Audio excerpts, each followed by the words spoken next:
Hey, everybody. Welcome into the back room. I'm Andy Ostroy. We have Sabrina Singh with us today. We'll chat with Sabrina in just a second. But first, thanks for tuning in. We appreciate you listening, and we'd love to hear your comments.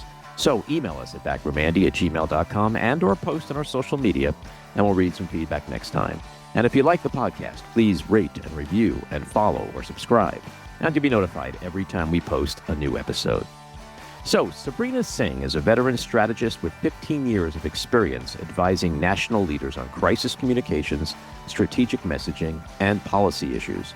In addition to frequently appearing on international and national broadcast TV and digital platforms, she's advised senior leaders at all levels of government, including members of the U.S. House and Senate, governors, the Secretary of Defense, and the Vice President of the United States. Most recently, she served as the Deputy Press Secretary at the Department of Defense. Additionally, she served as an advisor to Secretary Lloyd Austin and frequently traveled with the Secretary overseas, including to Ukraine, Japan, the Philippines, and Israel. She was one of the department's most outward-facing voices on the Pentagon's efforts to surge security assistance to Ukraine and support to Israel following the October 7th attack. Sabrina previously served as Deputy Press Secretary for Vice President Kamala Harris, senior spokesperson roles for Mike Bloomberg's 2020 presidential campaign, Cory Booker's presidential campaign, and previously served in various communications roles for Democratic committees, Hillary Clinton's 2016 presidential campaign, and members of Congress. Sabrina, welcome into the back room. Thanks, Andy, for having me on. I'm excited to be with you in the back room. There's so much to talk about. So I want to start with the fact that you served as Deputy Press Secretary at the Pentagon under Defense Secretary Lloyd Austin. As we all now know, Pete Hegseth is now SecDef. What are your thoughts on his appointment as it relates to its overall impact on active military, veterans, as well as our presence and perception globally? The secretary is now confirmed, so Secretary Hegseth is there. Obviously had concerns about his nomination, but we are here where we are today. I think we have to look past that and now look at the policies that he's going to implement and the impact it's going to have on the force. One of the things that we're seeing this administration prioritize is the border and securing the border. And I continue to hear Secretary Hegseth say, border security is national security. I actually don't disagree with that. I think that is an accurate and fair statement. But how you enforce the border and using military assets to do that, that's where I think we're going to find differing opinions within the two political parties. There is an entire agency devoted to border security, and that is the Department of Homeland Security. And they have agencies within that enforce the border, Customs and Border Patrol, and of course ICE, that are trained to do those jobs. I was just, reading earlier today that the Trump administration has been using military C-17 aircraft to carry out some of these routine deportations to the border, and is now using our Marines to even set up units within, at Guantanamo Bay. From my understanding, the average cost of flying a C-17 per hour is like $28,000 per hour. Right. The average standard ICE flight is $8,000 or $8,500 per hour. We've got to get Doge on that. Right. Well, this is what we're talking about. This week's flight from Texas to Guantanamo took roughly 5 hours. So you're looking at an upwards cost of over $142,000 compared to what it could be at $42,000. So I think it's important to note that you just mentioned Doge. I thought we were cutting government costs. I thought we were making things more efficient.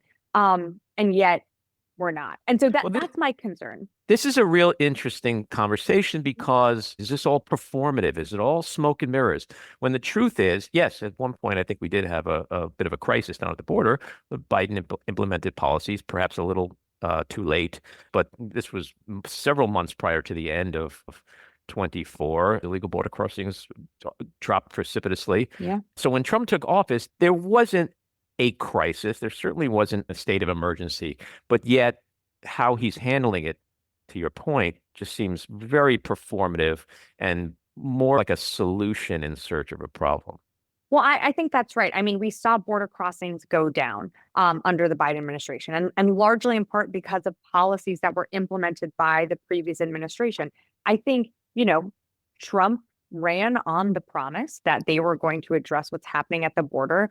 And I think they wanted to show imagery that showed our best men and women in uniform performing jobs that really should be, reserved for the Department of Homeland Security that can do this and has the training for it. I will say the Department of Homeland Security is underfunded, and there was a bill in the last Congress last year, or in early 2024, that would have funded Customs and Border Patrol agents and DHS more broadly, and the Republicans sank that bill because they Right. wanted to give Donald Trump a win. So I think a lot of this is performative. And just going back to your original question about Secretary Hegseth, look, you're implementing these policies. You're taking down portraits of former chairman of the Joint Chiefs of Staff. I'm not sure how any of this makes our military more lethal, more ready, and more capable for the actual fights that we are going to have to face in the future. Yeah, and then when you also factor in the attacks on people like General Mark Milley, stripped of his clearance, stripped of his security detail, the threats of stripping him of a star. I mean, what has that got to do with anything other than retribution? Well, I mean, it's so petty. And at the end of the day, you're talking about going after someone that served over 40 years in uniform. I mean, you might disagree with the policies, the principles of the person. No matter what you do, Mark Milley is woven into the fabric of history. So taking down a portrait is not going to erase, his legacy. I think, Hmm. also you have to consider what kind of message does that send to the force that someone after serving 40 years in uniform can't, served as the Army Chief of Staff, as the chairman of the Joint Chiefs through some major crises. Uh, it- you know, it, we're taking down his portrait. I'm just not sure how that makes us more capable of fighting a war, against our adversaries. And I think that's what's really, this is all very performative and just petty of what the department is doing under this new administration. Well, it's performative, but it's also all based on retribution, not Mhm. just with the Department of Defense, with the Department of Justice. Well, I want to talk with you about that Yeah. in a little bit, the FBI. It seems like almost everything Trump has done since he's stepped into the Oval is somewhere rooted in, I'm going to get you. You screwed me Mhm. over. I'm going to get you. So what about national security? So aside from Yeah. Hexit, it's likely Tulsi Gabbard is going to be confirmed as DNI, which is to me really terrifying. How might this impact our relationships with and cooperation from our allies?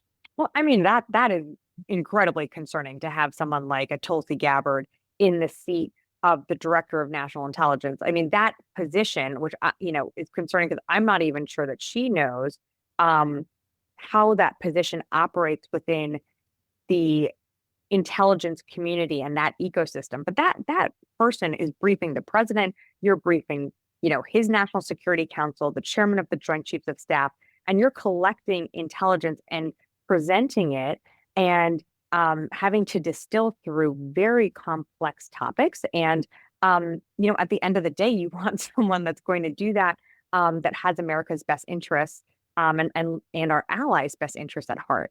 And, what you're seeing this administration do is, I think her nomination is very concerning, but also going after our allies. I mean, we're just, going after Canada, a partner to us, and The not real just, threat to America.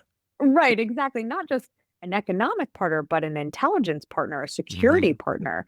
Um, I'm just not sure what the strategic goals are. And so to have someone like a Tulsi Gabbard in that position is very concerning. I mean, case in point, in her hearing, when asked if Edward Snowden was a traitor to the United States of America, I mean, that is a yes or no question that can be easily answered by, I think, practically anyone. And for some reason, she struggled with that, which is deeply concerning to me.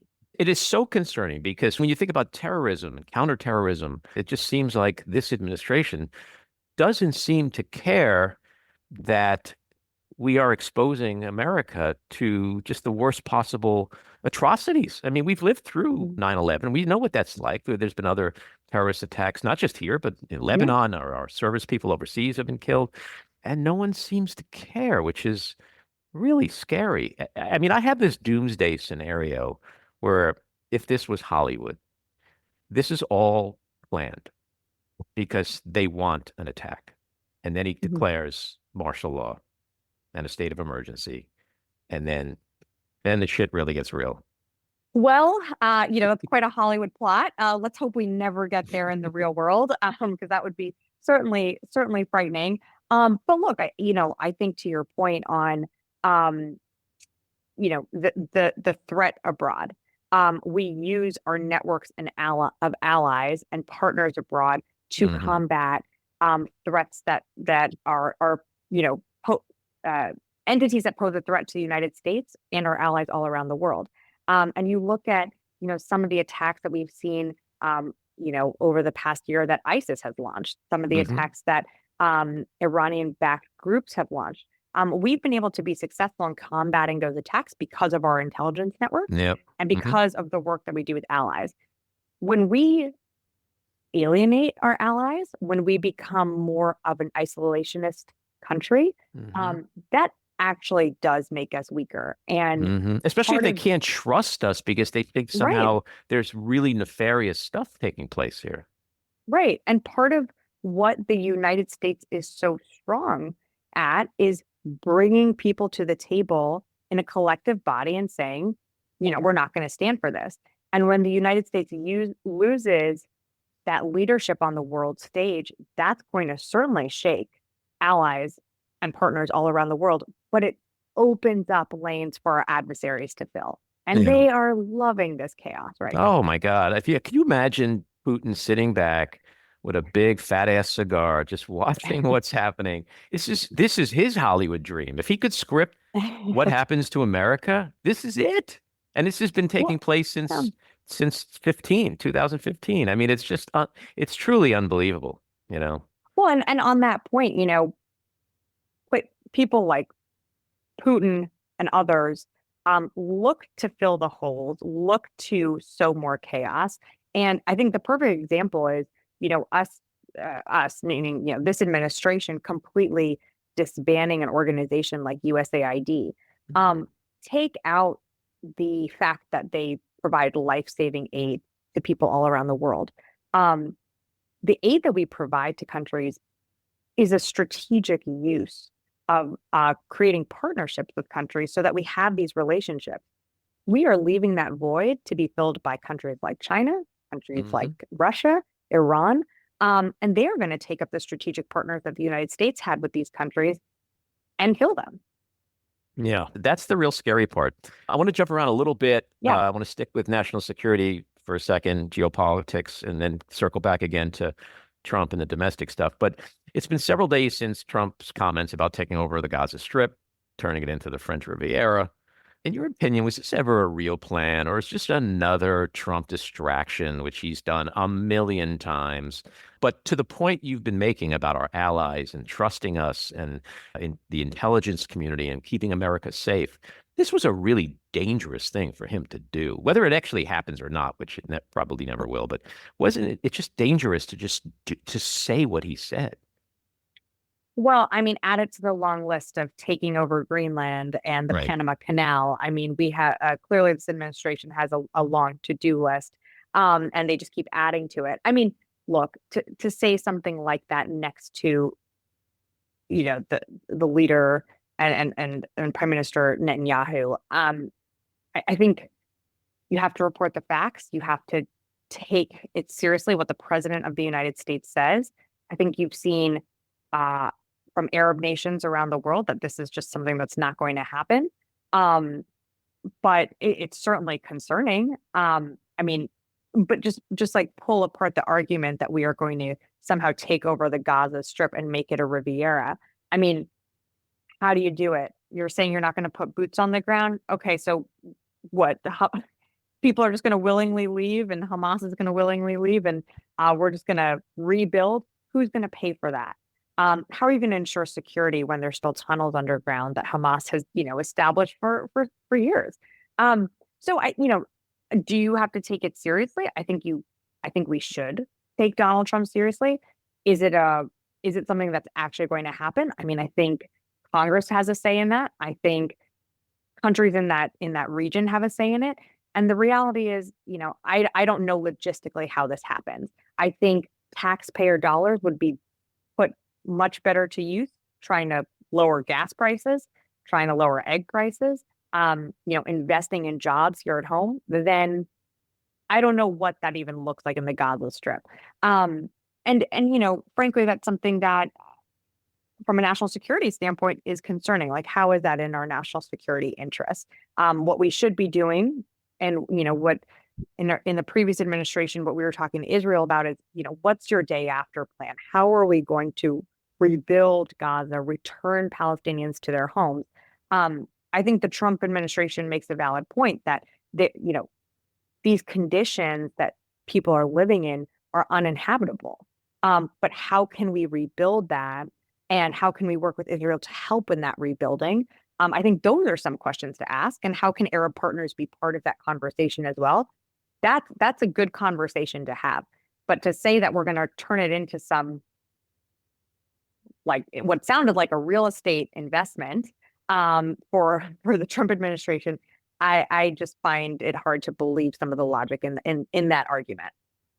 There's a very funny video going around. I forget the guy's name. He does a Trump impression. Okay. And he's basically explaining, he's answering the questions you just answered. And he's like, we're going to build a lot of shopping malls. We're going to call it the Gaza Strip Mall. And then there's going to be like great clubs. We're going to call it the Gaza Strip Clubs. I mean, you Oh gotta gosh, I'll laugh. have to take a look. But more importantly, how does this impact the already fragile ceasefire? Will it hold, especially given his threats of owning the region and displacing almost 2 million Palestinians? I mean, is this going to make this ceasefire fall apart at some point? You know, I, Again, I think you have to take the rhetoric that the president says from the White House and from the podium seriously. Um, I can't say what it's going to do for the ceasefire. I think that the ceasefire remains to hold.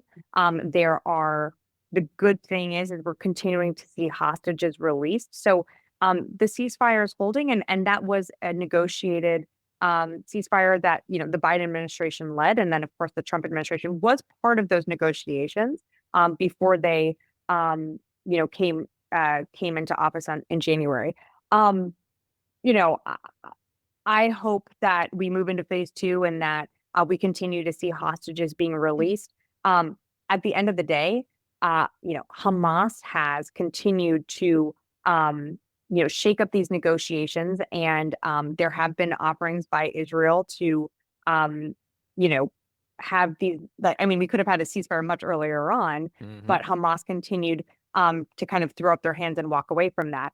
Hamas is certainly, when you look back at what happened on October 7th, um, it's absolutely devastating what they did. But I hope that the ceasefire continues to hold and that we continue to move through these phases so we see these hostages return home to their families. Yeah. Let's shift back to domestic. Mhm. So, since the inauguration, as we know, Trump's issued a blizzard of executive orders. He's fired inspector generals. He's fired prosecutors. He's weaponizing the Department of Justice to investigate and or fire J6 prosecutors, FBI, CIA personnel, all as retribution. There's threatened layoff of millions of federal workers. He's empowered Elon Musk and his toddler team of hackers to take over government agencies and access our most sensitive personal data and records, all under the guise of, Doge's waste cutting directive. And he's, most critically circumventing Congress and the rule of law in a quest to consolidate power and rewrite history. And feels like we only have one branch of government, the courts, that is doing anything to rebuke Trump. So are we in that constitutional crisis that everybody's been talking about for months? Are we here? Is this it? Or is the constitutional crisis, as some people believe, when the courts rule against him and he's like, I don't give a shit. I'm doing it anyway. Well, look, I think the system that the founding fathers set up is being challenged right now. And unfortunately, The Republicans control the levers of government that are most important. That doesn't mean we should give up. That doesn't mean that we throw up our hands and walk away. Um, Everything that you outlined is incredibly concerning. I mean, to not uphold the rule of law, to allow people that were at the Capitol that day that incited violence against police officers. I mean, the fact that the party of so-called rule and law and standing by police officers let people like that go without, any consequences. I mean, that should kind of tell you where the Republican Party is moving. Um, but I think as a party and as we have, very strong leadership in on the Democratic side that are going to continue to hold the Republican and the Trump administration accountable. But it is with the courts. And of course, naturally, the courts do move slow. I mean, that is part of the process. So are we in a constitutional crisis? I mean, I think we've been here before. And I think we have to let the system play out. At the end of the day, what I want to see, though, is, movement from the party to continue to push our message forward of like, yeah, we're not going to stand for this, but also here's what we're going to fight for, and we're going to fight for you. Mm-hmm. And what about U.S. aid? Talk to me a little bit about what you think about this dismantling that's taking place, and connected to what we've been talking about on a national security level. How does this impact us globally in terms of protecting America's interests abroad and protecting us here as well? So right now you're seeing an Ebola outbreak in Uganda. And I think on a most basic level, if people don't understand what USA does from a selfish, self-interested perspective from the United States, we can either fight Ebola in Uganda or fight it here in the United States. And I think that should hopefully help people think about some of the work that USAID does. USAID is around the world inoculating Americans from getting these, very harmful, very potent diseases and protecting us from it coming to the United States. They also provide life-saving work, set up hospitals in Sudan, provide, food for those that are going hungry. To completely dismantle an organization like that is going to have long-term and immediate short-term impacts. I mean, I don't know if you heard Samantha Power talking about this earlier this week, but she's even hearing stories of kids that were in line at a food kitchen in Sudan that when that order came down, 3 people got fed and the rest were turned away. I mean, just like taking that in, we're talking about people going hungry. We're talking about people not receiving the aid and care that they need on a day-to-day basis. So I think, the work that USA does is incredibly important. I hope this administration realizes that at some point. There are so many dedicated men and women there to do the mission, and it's not a waste of government resources. And I think what's really important too is it's less than 1% of our budget. Right. It is So what is it small. about? I mean, it just seems like it's just all about the cruelty. Yeah. Like what even remotely logical justification could there be, even in his warped mind, to dismantle USA, like other than Yeah. to just be a dick? Like I don't understand what the point of it is, especially when you point out this microscopic significance economically. You know, it's hard to put your kind of perspective into someone who would be so cruel. Like I Yeah. think you and I think your listeners, that's really hard to stomach. Like I think about, people going hungry, not being able to get the shots that you need, the medications that you need for the illness or disease that you have.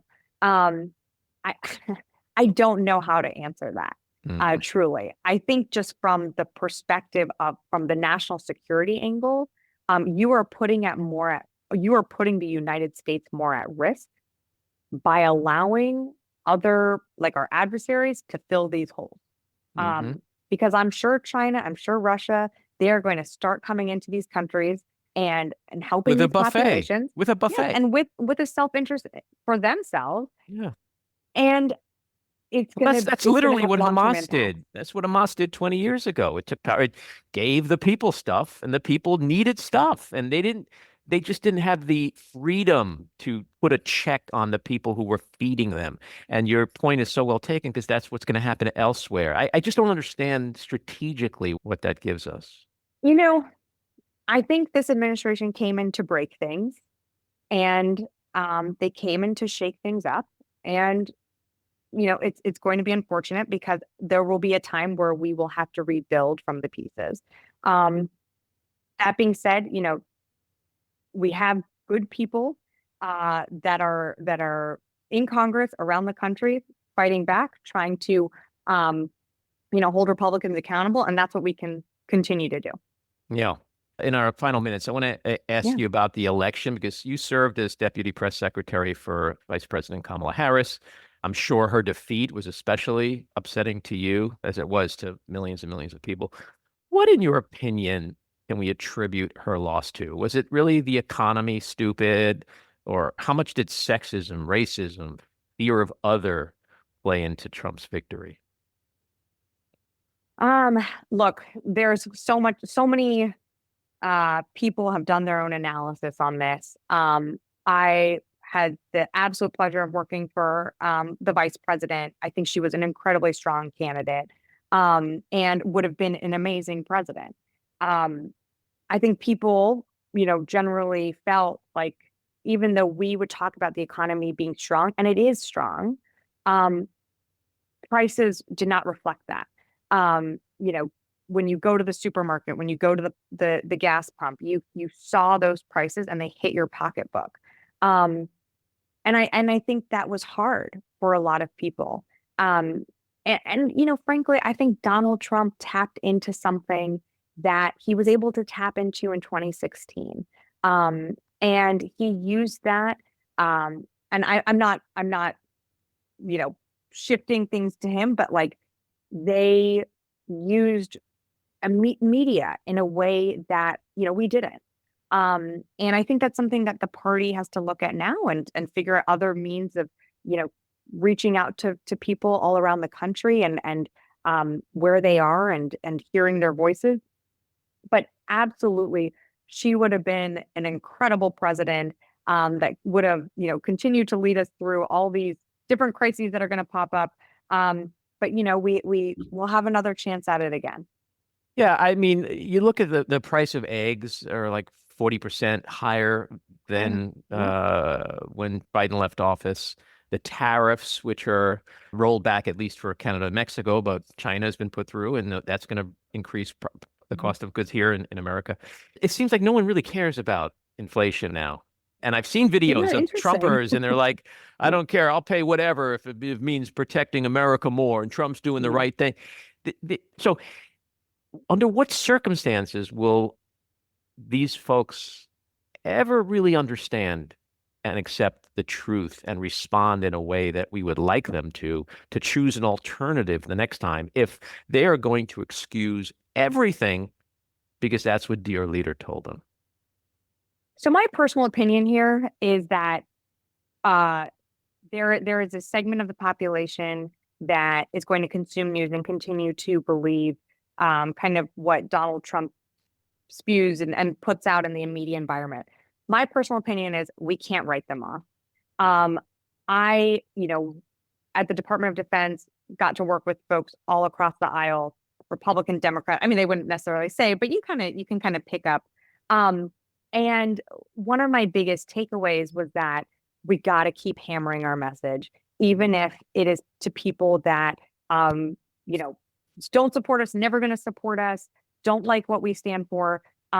We can't write off an entire community of people because those are Hmm. our neighbors. Sure. Those are, our friends of friends. They're the people working, from our grocery stores to our hospitals to your coworkers. So I think it's important that we continue to communicate with them. And I personally, am very heartened by, folks within the party that go on some of those more, right-leaning shows, because I think it's important to reach out to these people Sure. and say, hey, here's our side. And here are the facts. Mm-hmm. And, and here's where you can go to find more information. So I do think that's important. I think what this administration has been so good at, and Donald Trump is good at, is just overwhelming the environment. Mm-hmm. It is so hard to keep up. I do not remember what happened on Monday. Probably not going to remember what happened by the end of the day, because there's so Mm-hmm. much to consume. So when you said that, people that elected Donald Trump were like, we want lower prices. And now today it's like, well, I don't really care about that. I care about, he's It's shaking the actually, it's like government. yay Yeah, inflation. Like it's even right, worse. It's like crazy. right. I think, hey, let's see what happens. Yeah. I think people are going to feel some of the hurt, and they're going to be questioning why prices are so high pretty soon. I think you're right. And that's what I keep telling people is that let's not look in the rearview mirror. Let's focus on Right. 26. It's less than 2 years from now. Historically, the incumbent president is going to lose that midterm election to the opposition party. And that's what we got to focus on. And if we can get the House, the Senate is more of a long shot, obviously, but if we can get one chamber of Congress, that's a real game changer. So let's focus on going forward and fighting. There are mechanisms and levers of the government that are still in place and being used. That we see this in the courts in the last 10, 12 days. More lawsuits are coming. And so the big question is what's going to happen ultimately.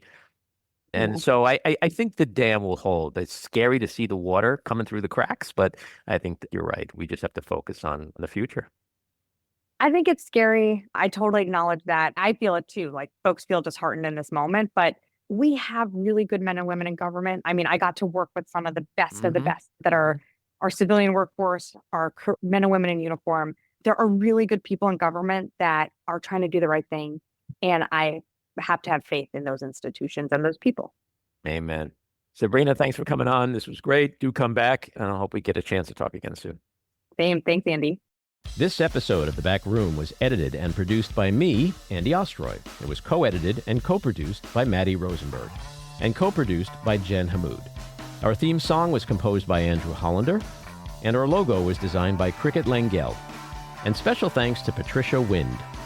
Please take a moment to rate and review the podcast, and also follow or subscribe. Until next time, keep your eyes on Washington, Hollywood, and your own backyards, and have a great week.